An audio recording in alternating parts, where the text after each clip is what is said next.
In media and politics, there is a lot of spinning that goes on. It's why we call some of our segments spin cycle, where you take something that's not so good and you kind of put some makeup and powder on and try to dress it up as something better, putting lipstick on a pig, or vice versa if you want to knock down some accomplishment by the other side. But there is simply no spinning the fact that President Trump had a pretty bad week last week. Now, healthcare, of course, tops that assessment. After 7 years of promises, the Republican Congress, with John McCain casting that 1:30 in the morning vote, the decisive vote, could not even pass any version. They couldn't pass the full repeal and replace bill of Obamacare. The Republicans couldn't pass the repeal only with no replacement. Then they couldn't pass skinny repeal. They couldn't pass fat repeal. They couldn't pass any version of repeal. So that for the foreseeable future is now dead, and President Trump devoted a lot of capital and energy to that in the first 6 months.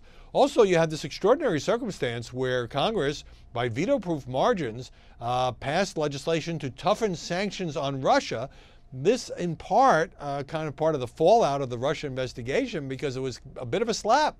In effect, both houses saying to the president, we want to tie your hands on this. We don't want to give you the flexibility you want in your negotiations with Moscow. And then you had these other things, the rollout of the transgender ban for the military was pretty rocky because there was a couple of tweets and it's not taking effect yet, and it's not clear what would happen to those already serving. You had the president drawing flack for a somewhat partisan speech to the Boy Scout Jamboree, and on and on and on. Plus, of course, you had Anthony Scaramucci in a rather X-rated fashion taking on the leakers in the White House, taking on Reince Priebus. More White House turmoil. Now, of course, the press loves these infighting stories. They may or may not amount to anything, but I do think whether Scaramucci can make any progress in bringing more discipline to a sometimes chaotic White House and stem the tide of leaks, from the president's point of view, that would be a good thing. For all of that, it's just 1 week. And, the president had a couple of successful rallies, and he had an event on Long Island to talk about cracking down on these MS-13 gangs. And all of this could look different in 3 months and 6 months if there is a tax cut that can get through Congress. Cutting taxes is often easier than, say, taking away health care benefits from millions of people.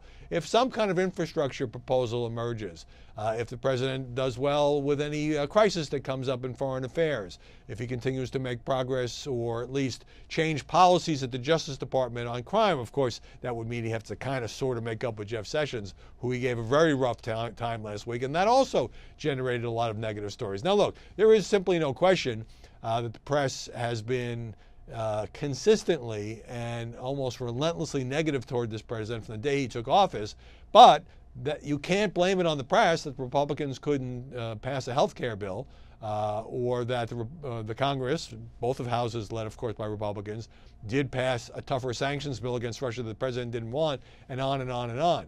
I just would caution that these things can sometimes be ephemeral in the constantly changing climate of Washington, and those who want to say that this shows that President Trump can't get anything done when he's been in office all of 6 months, that's as dangerous as saying, well, there's no way he can win the nomination and no way he can win the election. But if you just want to take a snapshot right now, not a great week for the president, which means that he's got some room for improvement.